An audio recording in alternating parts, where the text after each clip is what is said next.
Hey everyone, welcome back to the Plant-Based Theory. Today we're going to talk about how to handle the current coronavirus situation.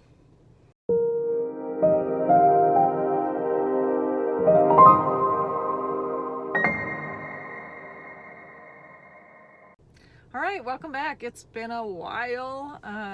I've had lots of personal stuff going on, good stuff, and some not so good stuff. I'll save that for another video, but I wanted to talk about the coronavirus today for obvious reasons, because there are things that we can individually do to help keep ourselves safe. The main two things being isolate ourselves from others and boost our immune system.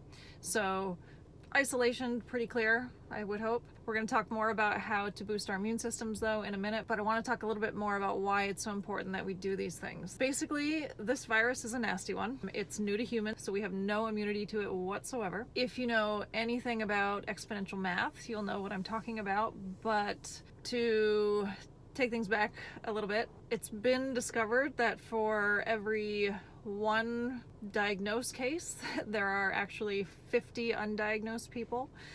So if you have one person in your town who has been diagnosed with coronavirus, you have 50 other people who have yet to be diagnosed but are carrying that virus. Now, because these 50 people are either undiagnosed or asymptomatic, they're walking around spreading the disease. So what happens is, and this is where the exponential math comes in, is that every 3 days, the number of infected people doubles. So if there's one diagnosed case in your town, which really means that there are 51 cases in your town, in 3 days there's going to be 102. In 6 days there's going to be 204. Okay, so things escalate fairly quickly. This is not like a linear, like, oh, people have coronavirus. It's going to be like, people have coronavirus. Talking about exponential math, within 30 days, the number of cases in your area will multiply by 10. So that one known case of coronavirus will become 50,000 within 30 days. So it is vital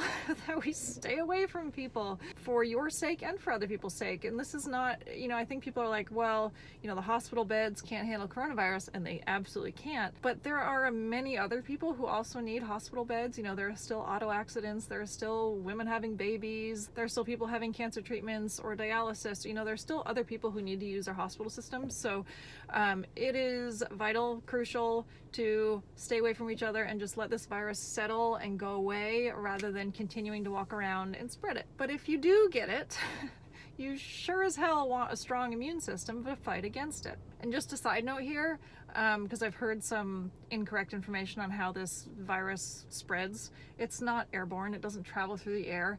It does travel through your saliva. So if someone coughs, it's within your saliva and then it lands on whatever surface it lands on, and depending on the surface, it can last for a varied amount of time.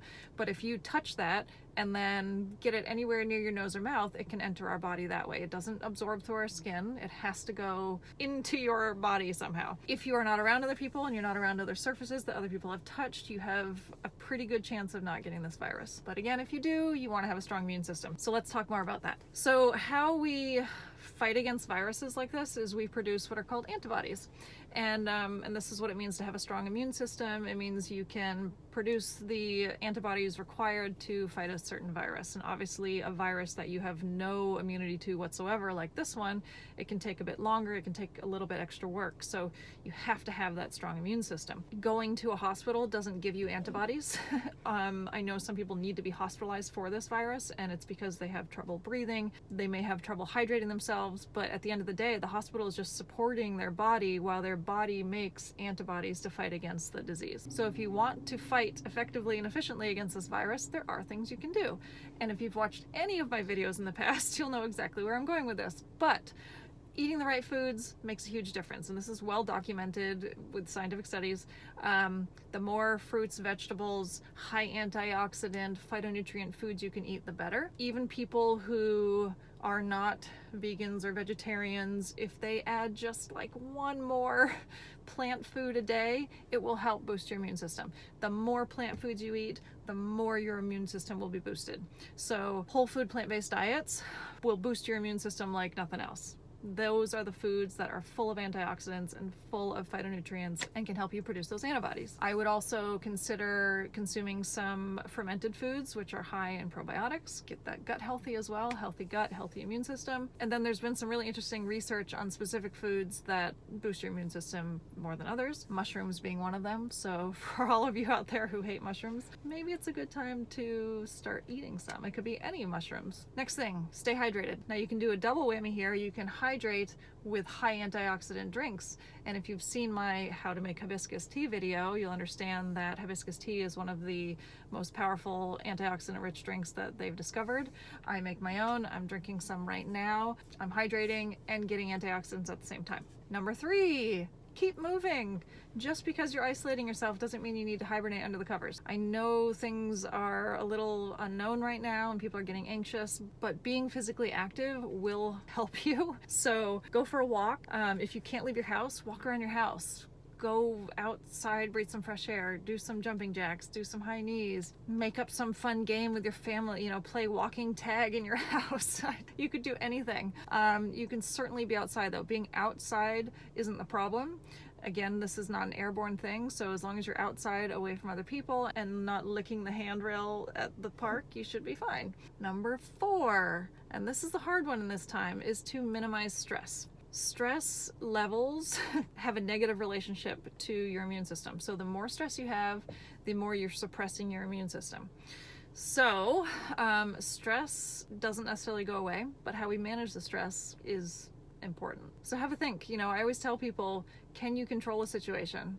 If you can't control it, why are we stressing about it? It's going to either happen or not happen. Let it happen. Or maybe you can control the situation. And if you can control the situation, you shouldn't be stressing about it because you can control the situation. So really think about, what am I stressing about? What am I really anxious about? Can I control it or can I not control it? And if I can control it, then I'm going to control it and everything's going to be fine. Or if I can't control it, there's no point to stress about it. And that's when I will go out for a walk or do something to distract myself and make me feel like I'm being productive. Number 5 kind of goes along with number 4. And that's to maintain proper sleep habits. It is very hard to get good, adequate sleep when you're stressed. So I usually find that people who are really stressed are getting poor sleep. And if you can start to manage your stress, then your sleep will automatically kind of settle into place. As long as you are going to bed at a reasonable hour every night, it should be the same time every day. Get into a good steady routine and try to let your body have that time to heal your cells, because that's essentially the repair time that your body has. Number 6, consider your lifestyle habits. I know it's easy to go home and, you know,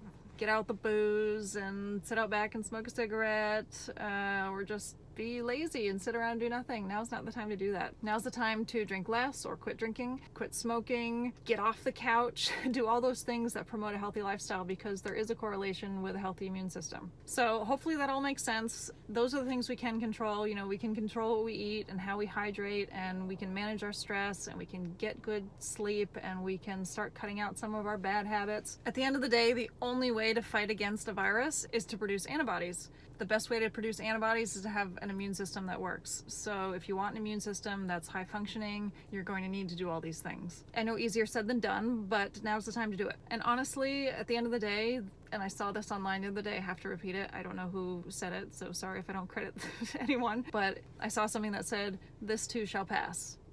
It might pass like a kidney stone, but it's gonna pass. So yes, this too shall pass, but how many people get seriously ill and die from this virus comes down to how many of us boost our immunity so we don't get sick, and how many of us self-isolate so we don't spread the disease. So you will find me at home most of this time. I'm gonna try to pump out some awesome new recipes. I'm gonna post new videos. I have the time now. I'm making time for myself, which feels great. I'm being productive, which feels great. And I'm taking care of myself, which feels great. So hopefully you'll do the same. Follow along so you can get some new ideas on what to cook at home during this time and how to boost your immune system through plant-based eating. And I will see you next time. Thanks for watching. Hope you learned something today. Don't forget to subscribe and hit the bell so you get the notifications. And have a great day. Stay safe out there. Don't lick the handrail at the park. Okay? Bye, guys.